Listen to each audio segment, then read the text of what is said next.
Hi, I'm Martha Neville. Time now for Sunday House Call. And I'm Marc. Welcome as always. Joining us, Dr. Marc Siegel, professor of medicine at NYU's Langone Medical Center, is also the author of The Inner Pulse, Unlocking the Secret Code of Sickness and Health.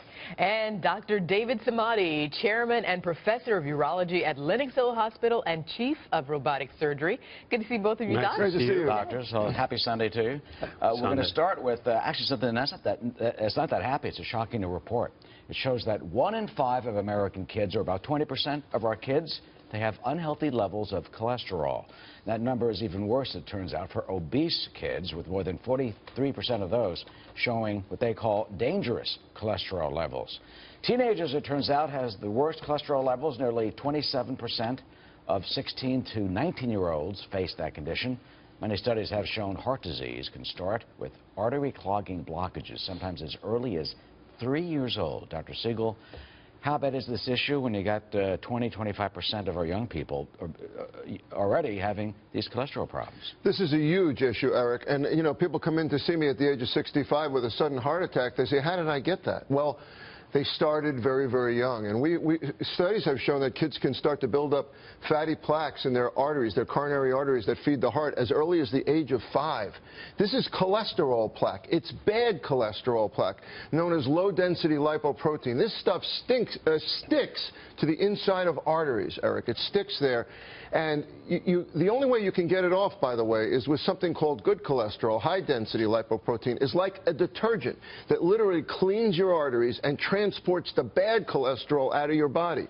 But you know what they're finding among these kids? And you noted the big headline here, 43% of obese kids have this problem. They're finding that they are low in good cholesterol and high in bad cholesterol. But wait, Dr. Siegel, you mentioned something. You said there is like something that's kind of like a dishwasher detergent, if you will, to clean out that, to get rid of the bad cholesterol. What is that? That's the good cholesterol. That's the high-density stuff. So how do you get that up? Well, you get that up by exercising. You get that up by losing weight. You get that up by improving your diet. If you're older and you're a smoker, you get that up by stopping smoking. But the key here is exercise and lifestyle change. And when you're talking about children, that's what we have to start with. In the vast majority of cases, this can be addressed by diet and lifestyle. Dr. Samadi, I know you love to talk about prevention, as do I. I'm at the airport. I see a young kid who's chunky snacking on a bag of chips and this and that, and you see other kids where the parents give them carrots to snack on. I mean, there it is, right? Yes, absolutely right. And I think that if you look at over the last 3 decades, we are absolutely heading the wrong directions. Our children are heavier. The rate of obesity, as you mentioned, is on the rise among teenagers and young kids. And a lot of parents, they think that they're actually doing the right thing because they're eating their food, they're getting stronger, and they will snap out of it, or this will go away. And the baby fat will go away. Exactly right. And we're finding out that 75% of the time, it won't go away. And whatever you do when you're the age of 2 years old and 5 years old, and that behavioral habit will continue as you're getting more into your adults. And that's one of the reasons why adult obesity doesn't really start when you hit your 40s and 50s. It starts when you're much younger.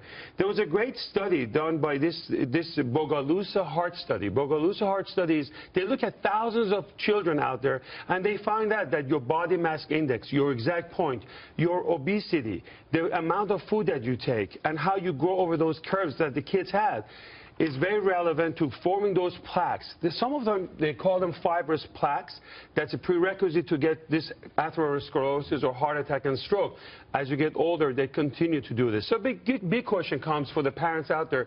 When should you go to the doctor? When should you screen? And this is a big debate. I think if you have something called family history, there's something called familial hyperlipidemia, meaning that it doesn't matter what you do, you have the genes, you have this autosomal dominant or genetic component to this, where you're going to get the high triglyceride and high cholesterol. So what do you do? I mean, go to the doctor and check the cholesterol at the age of 2. Wow. 2 years old.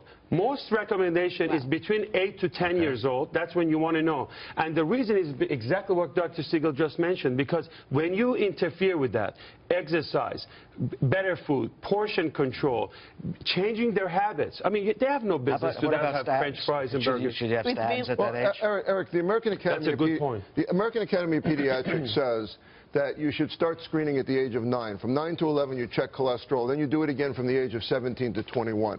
We both believe that that knowledge is power, so I'm not going to put an age on that. I agree. I don't know about 2, but I agree with David. The earlier I know this information, the better.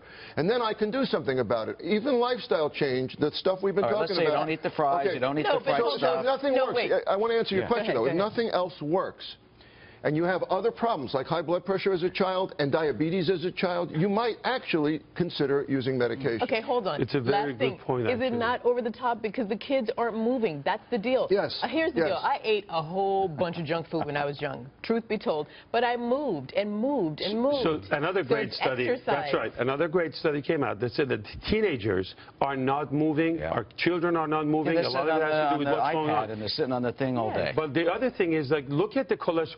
Cholesterol is actually a good thing, okay? You need cholesterol because, yes, your cell membrane, your hormones, it's the foundation of what we do. 75% comes from liver, 25% is what that kid was doing at the airport, and the parent is saying, like, stop it.